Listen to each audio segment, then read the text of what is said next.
It sounds like Philadelphia Eagles general manager Howie Roseman is ready to invest in the young defensive core, and I think it's about damn time. We'll get into it on today's edition of the Locked On Eagles podcast.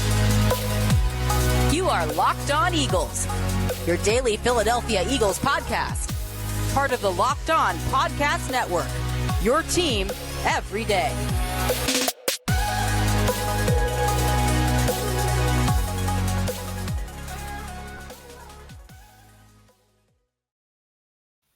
Welcome in, Eagles fans. I'm Louis DiBiase, co-host of the Locked On Eagles podcast. You can also find my Eagles work over at Bleacher Report. He's Gino Camilleri, our scouting director, Eagles content also at Bleacher Report, and my co-host. On today's edition of Locked On Eagles, we recap Howie Roseman and Nick Sirianni's press conferences at the NFL Scouting Combine down in Indianapolis. We talk about why the Eagles need to invest in their young defensive nucleus and what unlikely moves or unpredictable moves could actually become a reality for the Birds. We thank you so much for making Locked On Eagles your first listen each and every day. Today's episode is brought to you by FanDuel. Make every moment more. Right now, new customers get $150 back in bonus bets with any winning $5 bet. That's $150 back if your bet wins. Visit FanDuel.com/lockedon today to get started. So Howie Roseman met with the media today. Same with Nick Sirianni. Gino, we got some takeaways, but I want to start by saying I'm kind of frustrated yet again at the media letting us down when it comes to these pressers. Like, you only have a few chances a year to ask the most powerful person in that building for the Eagles questions, and you just throw him so many softballs. No questions about Nick Sirianni when he's not standing right next to Howie, the balance of power at the top of this team, a potential change in draft philosophy or free agency, positional value changes with Fangio and Moore now as the coordinators, like all of these great questions that could have led to a lot of good content from Howie to get an inside scoop of what's to come this offseason. And I feel like we just got all this fluff and just way less than we could have with his availability, which again is not like Nick Sirianni's. Howie's the one that I'm frustrated. This happens over and over again where the questions are just not good enough. Just funny that the beat loves to throw logs onto the fire, but when they have an opportunity to clear out the smoke, they don't want to go and answer it. That's a great point. Maybe it's because then their anonymous quotes will go away because the guys with their name to it will talk about it. I don't know what it is, but it's terrible. I thought I was missing something when the press conference ended, that was all that we got. And those were the questions that we got. And Howie Roseman, it seemed like he wanted to talk a little more. And I'm sure once we get closer to the draft, we'll hear a little bit more. But you and I were excited about today, what we could hear. And I think we got more out of Nick than we did out of Howie because of the questions that were asked to him. But man, can we just, for somebody who's been here for so long, how he could take the questioning. He's not a first-year general manager. He's not somebody that's on the hot seat. He's somebody that has basically survived everything, every season. Since 2010 he's been here. He's not going anywhere. Ask him the hard-hitting questions. And he's not going to blackball a media member. No, he's not going to kick you off the beat, dude. Howard Eskin has been here forever. He's not going to get kicked off the beat. Nobody's going to get kicked off the beat. And again, that's not going to stop you from creating your nameless rumors anyway, so why does it matter? Yeah, they're going to keep doing that. But well, that's the point. That's why you come and listen to this show. That's sure. It was frustrating, but I did think there, like you said, Howie definitely kind of carried the questions and talked more about other things than the actual context of the questions led on. So one thing I thought was a big takeaway was his discussion about the youth of this defense and the need to let these guys on all three levels develop, because you have invested a lot of draft picks into Nolan Smith, Nakobe Dean, Jordan Davis, Milton Williams, Keely Ringo, Sidney Brown. And I like that he talked about, even if these guys aren't fully ready, they've shown some flashes, but we're not guaranteed to feel like they're the long-term answer. You still need to give those guys a chance to meet that upside, to meet that investment you placed on them, as opposed to doing what Howie normally does lately, which has been the Band-Aid 1 or 2 year signing for a veteran who plays in front of that young player for a bit. And it kind of gets in the way of that evaluation process. So there's a balancing act, because when you're trying to win, of course, you want to do, what's right for the present as well. But he's right that a lot of these guys like Milton and Nolan and Nakobe, for one reason or another, we don't have a good understanding of who they are yet, despite being 2-3 years in. I wouldn't say we don't have a good understanding of who they are. Or at least not a full we could have a better one, especially for like a Nolan Smith. What you believed they could be when you draft them with a first, second, not or right third now round selection? I would say some of them you have 65 to 70% of an answer. Like Milton Williams, I would surely pay him for the production that he has had in his limited spots. And I would love to see him with a full season under his belt, getting 60 to 65% of the snaps. But in other positions, Lou, you have to let those guys go and play. Look at Nolan Smith. Right. When he started to come on at the end of the season, it was when he was getting more reps. And this is something that, out of everything to take away from Howie Roseman, it is a big step in the right direction. And the first thing I was thinking of, Lou, was I will, one, believe it when I see it, because he's said very similar things going back to a group of corners that you and I loved in Sidney Jones and Rasul Douglas. And then all of a sudden they re-sign Ronald Darby for a contract that you didn't think he should have gotten. And they're bringing in more veterans with Band-Aid type of approaches. But this offseason, if he stays away from the Band-Aid section and the Rite Aid, I think that's a good way to approach it, because it has worked in the past, but at the same time, it hasn't worked. And are you going to take that volatility season to season, or are you going to let the young guys who you invested in, who still have, some of them have multiple years on their contract, who you had a plan for when you selected them originally, and the guys that are the Band-Aid, how many of them have become core pieces for you? The way to become a core piece for the Eagles, 9 times out of 10, has always been to develop in-house. Yeah, you get some good seasons out of some great players like Malcolm Jenkins, where you can go and acquire them, and you get the Chauncey Gardner-Johnsons, the Darius Slays, but a lot of the times it's the Fletcher Coxes, it's the Brandon Grahams, it's the Jason Kelce's, it's the Lane John. That's what you're trying to go and find. And like you said, do you have a clear image for a lot of these guys? Some, Landon Dickerson. Landon Dickerson, I did like DeVonta for sure, but defense, that's a whole different story. Yeah, and some of it's not Howie's fault or Nick Sirianni's when it comes to playing time. Like Jordan Davis has gotten every opportunity the last 2 years to be that guy, and you can say the same with Nakobe Dean this year. He got the opportunity, he just was injured. But when it comes to somebody like Milton Williams, they kept bringing back Fletcher Cox. They brought in Ndamukong Suh and Linval Joseph, and when you look at also Nolan Smith, they didn't play him a whole lot until the end of the year. So those decisions kind of do fall on the organization. So yeah, I think even though I have reservations about Nolan still and Milton and Jordan and Nakobe, you did invest very high draft picks in these players, and they have shown enough where you do have to see that investment through. And because, that's what frustrates me too, Gino. Like, people always talk about don't draft for need, but I don't like the Band-Aid approach in free agency and then always going future, because the best way to fill a need is through the draft, where you get a long-term, higher upside player that you can take advantage of a rookie cheap contract with. Why would you want a 1 or 2 year stopgap wasting your time when a prospect's sitting on the sidelines? Like, that approach just never really made much sense to me. And I think this is a good sign that the defense might go towards that younger approach. And I think that bodes well for the draft too, potentially investing in those positions early on.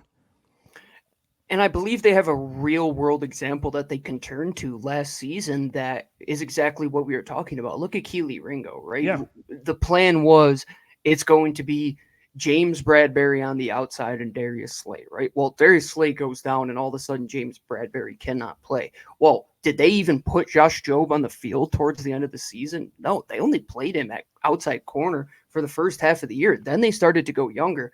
Keely Ringo, was he perfect? That first game, absolutely not. Did he have moments of brilliance? For sure. But are you going to see that, like you said, if he's locked away on the sideline at a position where those guys are getting near 100% of the snaps, the only way you're going to get tape and really find out if he could play at an NFL caliber level is to go and put him out there. And I want to go back to the point you said about teams, the fallacy of drafting for need. Every general manager will say that they don't draft for need and they draft the best player available. It is such a lie. All you have to do is look at the results. They play out every single year. But I believe Howie Roseman, his objective is, I will draft for a current need that at the same time is going to fill a hole for somebody down the road. Right. And that's the good way to approach it. Yeah, Fletcher Cox, you go and you draft Jalen Carter.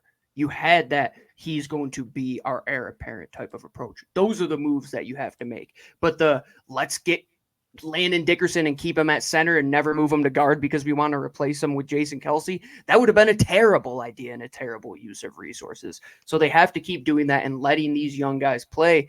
Heck, Sidney Brown, he's going to get all the chance in the world to be the first starter when he comes back next year. Keely Ringo should get every opportunity to be that guy. Because you're just delaying the inevitable. You are.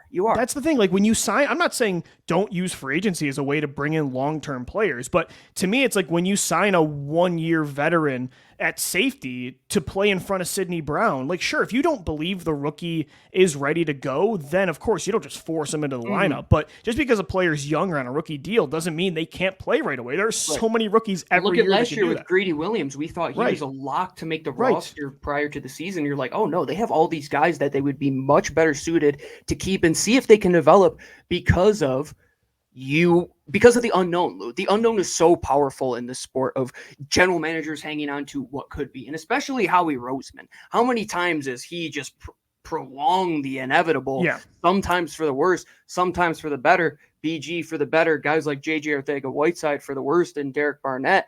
But let's hope that this crop, you go out there and you allow them to be starters and you allow them to take on a bigger role.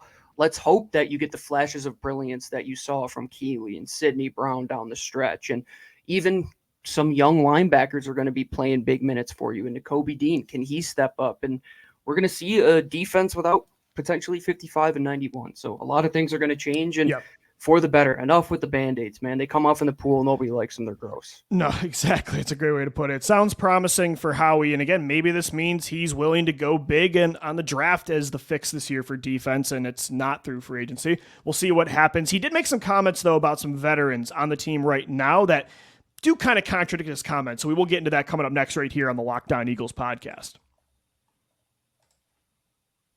Today's episode of the Locked On Eagles podcast is brought to you by BetterHelp. A lot of us spend our lives wishing that we had more time. The question is, time for what? If time was unlimited, how would you use it? The best way to squeeze that special thing into your schedule is to know what's important to you and make it a priority. Therapy can help you find what matters to you so you can do more of it. If you're thinking of starting therapy, make sure you give BetterHelp a try. It's entirely online. It's designed to be convenient, flexible, and suited to your schedule, whether you work an 8 to 5, the graveyard shift, overnights, they can be flexible for you. Just fill out a brief questionnaire, get matched with a licensed therapist, and if it's not the right fit with that therapist, you can always switch anytime for no additional charge. Learn to make more time for what makes you happy with BetterHelp. Visit BetterHelp.com/lockedon today. You're going to get 10% off your first month of online therapy. That's BetterHelp.com/lockedon to get 10% off. We thank BetterHelp for sponsoring the Locked On Eagles podcast today.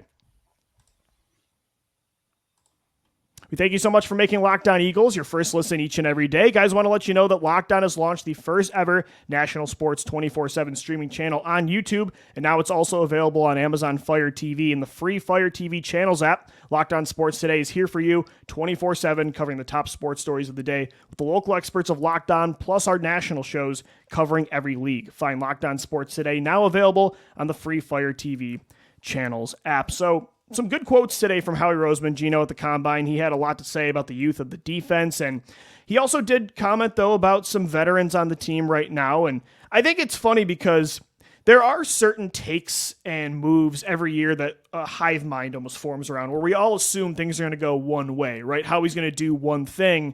Like last year, I thought everybody assumed James Bradberry was not coming back, and I thought we all would have guaranteed Chauncey Gardner-Johnson would have been an Eagle again in 2023. And sometimes for better or worse, Howie does the opposite.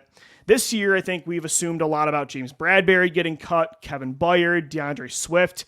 The comments today, though, Howie made about Bradberry, I don't know, they made me a little nervous. He said that he's under contract and, quote, in their plans. I know GMs and coaches just say things sometimes, but Howie normally is pretty honest, and that one concerns me.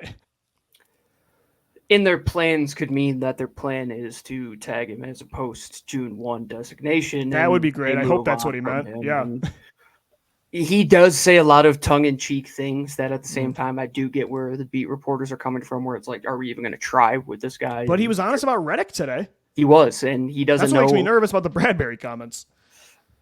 Do you think Reddick's going to be back? That would be the surprising one for me. Because I don't know. The way he was talking, it doesn't sound like it. It sounds like he's going to be way too expensive for what the Eagles want. And Nick Sirianni said he would love for him to be back, but usually that's a death sentence if Nick says he loves somebody and Howie Roseman says he doesn't know if they'll be back. So we'll see in that regard. But James Bradberry, yes, is it a contract that you can get out of? 100%. Has Howie Roseman taken a bigger hit on other players? 1,000%. Now to say that he's in the plans, does it mean you're not ready to play the guys like we had talked about at that position? You're Which, not by the way, ready contradicts your comments, and contradicts what your coach just did last year, because down the stretch, who was playing in those big moments? But how he just said, we need to let the young guys play, but also James Bradberry, who's slow and over the age of 30, is in our plans. Like, what is that? Right. Can they run? Do they stay on the field? And do they love football? None of that's Bradberry. Yeah, I don't want to see him on the field next year. That's the one that would be shocking if he does return and they end up losing a guy like Hassan Reddick, for example. Here's another one that ties back to our first point. Let's say he goes so anti-Howie Roseman that he doesn't sign either Fletcher Cox or Brandon Graham, and he says, we truly just have to go future. We can't do this whole trip down memory lane, keep the guys here for a 15th year in BG and let Fletcher Cox remain. I'd understand that more than the Bradberry move. I would too. It makes a lot more sense from a numbers perspective and from a let's get our youth out there. But the Bradberry thing is, why would you even be willing to let him just sit on the roster? That's the thing. Like, you can try to rationalize it. Maybe he thinks Bradberry is like a good bridge to Ringo and a rookie that you draft in the first or second round. Yeah. Maybe you just want a veteran there in case those guys don't take that step this year. You don't want to be left hanging, but just a crazy expensive insurance policy. He's such, like, you can find a better insurance policy in free agency. Like, to me, Bradberry already, I think, is shot. And to have a backup that's slow, old, and expensive that can't play special teams, that makes a lot. Again, you can free up a lot of money. Yeah, you're going to have to eat some dead cap if you let him go, but you can also free up money, and it frees up that opportunity for young players that you just said you need to do on this defense. Mm-hmm. It just kind of contradicts everything he was saying and what the philosophy should be this year. So, again, the corner free agent group isn't great, and Bradberry just 2 years ago was a second-team All-Pro, but I think the situation right now to keep him wouldn't make any sense, even with the thin depth chart. The objective going forward should be to get cheaper, to get younger, and to be more athletic. That's really what it should be, because the reality is, Lou, they're not going to get cheaper at the quarterback position in a couple years when all of these young guys are going to be up for their contract, right? I know the salary cap went up $25 to $30 million, but we're in this situation for a reason, because Howie made mistakes last year in keeping James Bradberry. Was this a move that we thought at the time was going to be made? Absolutely not. Is it a move that we thought should have been made? We were on board with it to a degree, but looking at corner right now, Lou, even if the market isn't great, is James Bradberry being on the field for you a positive or a negative? Is he going to be a player you win with, because of, or in spite of? And he has been a player you won in spite of the last 6 months or so. If you saw the first half of the year, that James Bradberry all year, an okay player, I would maybe have a different thought process, but he was so egregiously bad. He was maybe the worst cornerback in football the second half of the year, that there is, to me, no way you can consider letting him back on the team and competing for a job. I think that's crazy, but those comments today, I think, again, we've all just been so 100% in on Brad. There's no way Bradberry's back, but those comments say there's definitely a chance. I'm interested to hear your thoughts about some other moves that we clearly think isn't going to happen, like Kevin Byard being back. I think we all think he's 100% getting cut. Is there any way you think he's back too? I hope not. He has no guaranteed money on his deal. So the thing would be, would you be willing to renegotiate and get this cap number down? Because if you can get him down to like $6 to $8 million and find a way to give him some guaranteed next year in some sort of void, I'm down with that. Like, he's just not a $14 million cap hit type of player. And that's the thing. He's also older. Mm-hmm. There are also players at the position that are going to be younger and more athletic on this team, and Sidney Brown and Reed Blankenship. And going back to the James Bradberry example, it makes all the sense in the world. But at the same time, Howie Roseman loves to hang on to guys that he traded assets for. So that's also one of the things that you have to think about, Lou. There's so many underlying elements to all of these points that you have to look into, right? Because you could talk about the James Bradberry thing. Well, are any of the guys behind James Bradberry good enough to go and take that job? Well, let's look at Kevin Byard. Kevin Byard doesn't even have a position right now. So would he be willing to come back and compete for a position? It's not even like James Bradberry, you'd want to come compete. Those are two different situations. So you have to take each of them with a grain of salt. And that's what Howie Roseman, like you're saying, does it seem obvious to us? For sure. When you're on over the cap and you're just saying, oh, Kevin Byard, I can get $14 million off the cap by getting out of this deal. Well, what if Kevin Byard at his age wants to stay in Philadelphia, wants to play? There's so many things that we don't know talking about this show, the agents and what they are dealing with Howie Roseman and the back end of things. There are so many underlying factors that the obvious can seem just crazy at times, and crazy could seem obvious. And I got one for you, Lou, that I really think would make a lot of sense. They're going to have to find a way to pay one of these edge rushers, but at the same time, they're going to find a way to get out from one of them. I think Josh Sweat, I'm going to throw this out there. I think Howie Roseman would be willing to trade him if he could keep Hassan Reddick. I think on the show a few weeks ago, I said I'm for that outcome. And it seems obvious that he would be the one, right? Like he would be cheaper. He's in-house. He's younger. But it's like, yeah, Howie does say he loves Hassan Reddick. He does seem like he's going to cost a little more. Well, what if it's like Josh Sweat's never going to have higher value than he has now? That's what I would do. That's where I would be with that. And those are the things you got to think about when Howie Roseman is your general manager. You got to be on your toes. To go back to the Byard thing real quick, I actually am more of a fan of keeping him over Bradberry. I think he's definitely less shot, and you could restructure the money as you alluded to, and you need safety depth with Sidney Brown's injury, and outside of him right now, all you have is Reed Blankenship that has experience. But even so, I still would hope that he does move on to freeing up $14 million. That's a lot of cash that you can use, and it's a deep free agent class. And I know Brown won't be ready to start the year, but Sidney Brown, Reed Blankenship, those are going to be two of your three starters most likely this year. So you only really need one bigger move in free agency or the draft. I would be okay with two. Byard could be a part of that equation, but overall, I think it's just, again, you should stick with what you were talking about with the youth on defense and just go forward with that. And the Byard Bradberry moves would just be kind of redundant and contradicting to what you think that you need this year.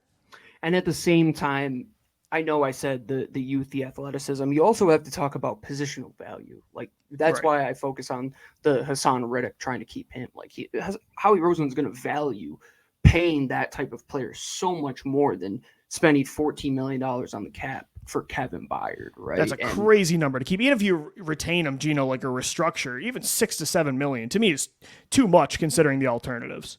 And that's the thing. There's so many guys in free agency there, and look at the edge position. You see guys like Shaq Barrett getting released. Like it's so loaded as well, and there's so many variables changing every day. But the one variable that stays the same is how Howie Roseman values a football team. It is from the inside out, and it is from the front to the back. So he's going to invest in the trenches first, and if he has to make moves on the back end and cut the dead weight there, Lou, that's where he is going right away. It's like a merger between two corporations. They're going to, we're going to the media department. Oh, you guys have been spending way too much on custom water bottles for everybody. That's what safety is. That's what linebacker is for Howie Roseman. We are cutting the dead weight. And it seems obvious, though, Lou, but that's Howie Roseman, and that's why we have these discussions.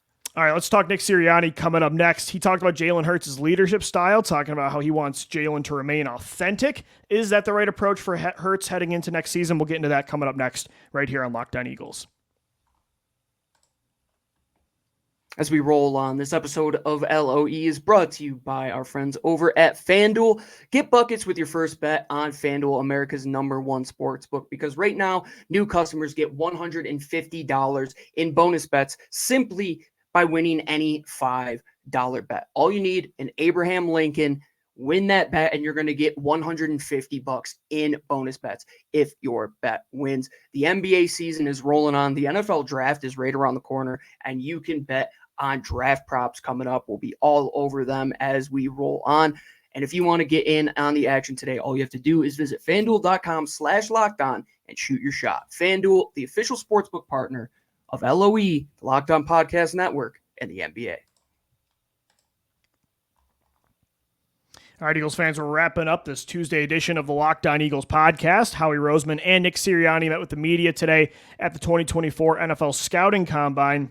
And it's funny, Gino, like Nick Sirianni, I don't know if this is where I'm at with the coach, but I just had little to no interest. And he had some great things to say, and we're going to get into Hurts and the leadership comments that he made because it kind of goes hand in hand with what A.J. Brown was talking about this week. But I don't know, because I feel like he has such a little say on offense now and defense and personnel, and I kind of wanted him out anyway this offseason.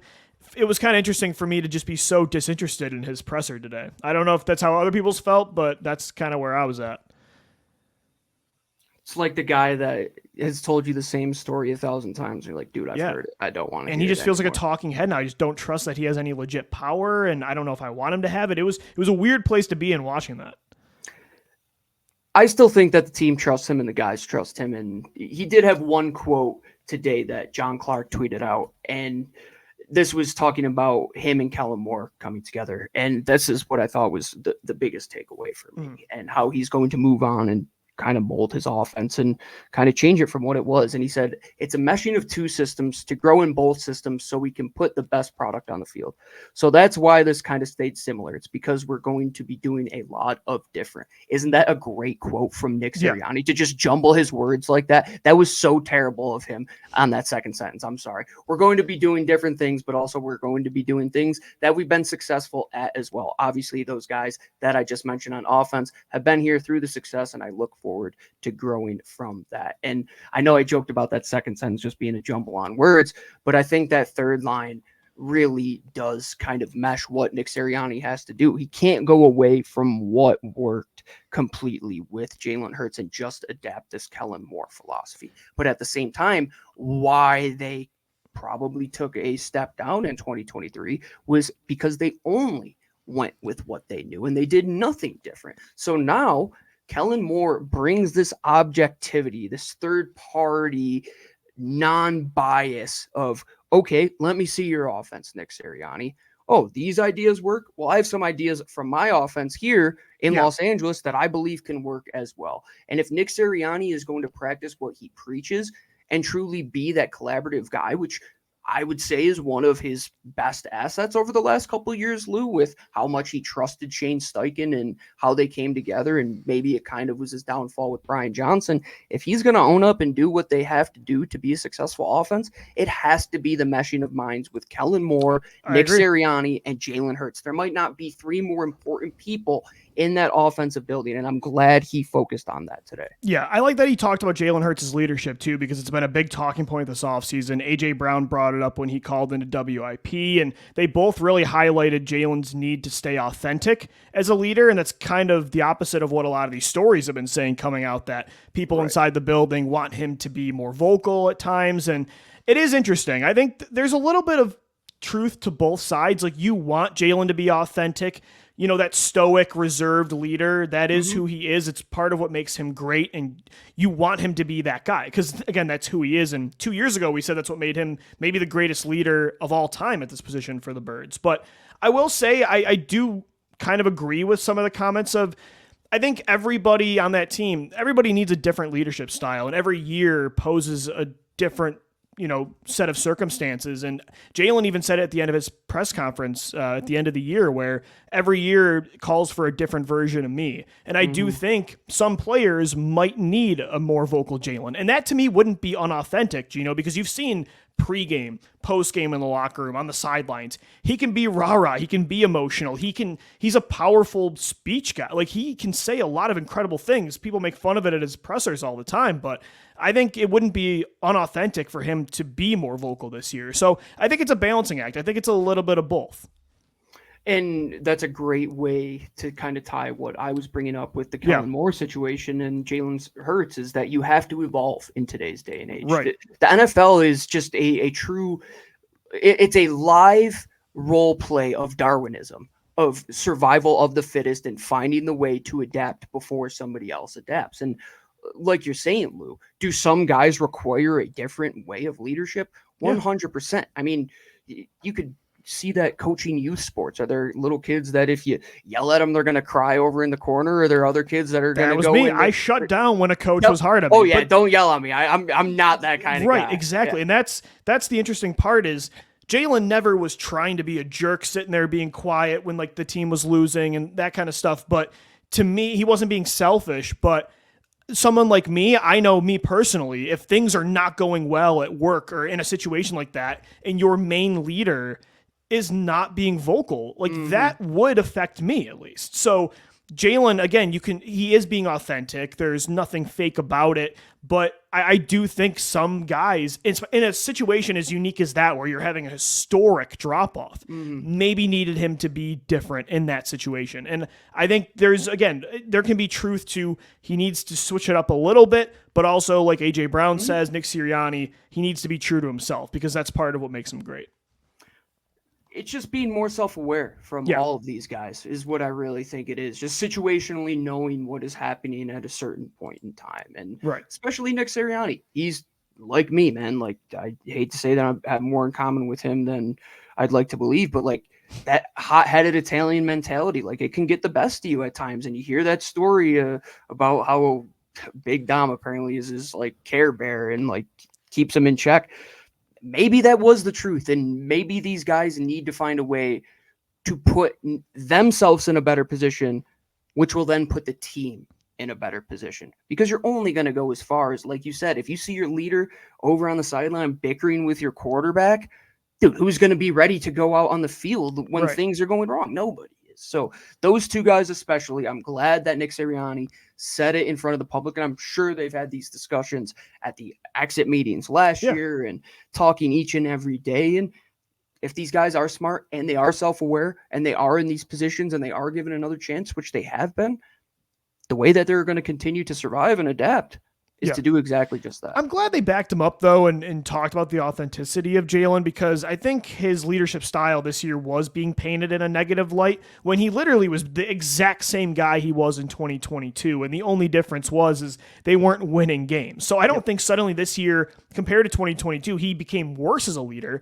I just think he was the same kind of leader, and this year's team needed a different leader. So it was a really interesting conversation. Nick Sirianni had a lot of good comments about it. Same with AJ Brown. We'll continue to get into all of this and more as we continue our combine preview tomorrow on the Locked On Eagles podcast. Thank you so much for making us your first listen each and every day. For Gino Camilleri, I'm Lou DiBiase signing off. As always, thank you for downloading. Thank you for watching and listening, and let's go Birds. Fly, Eagles, fly.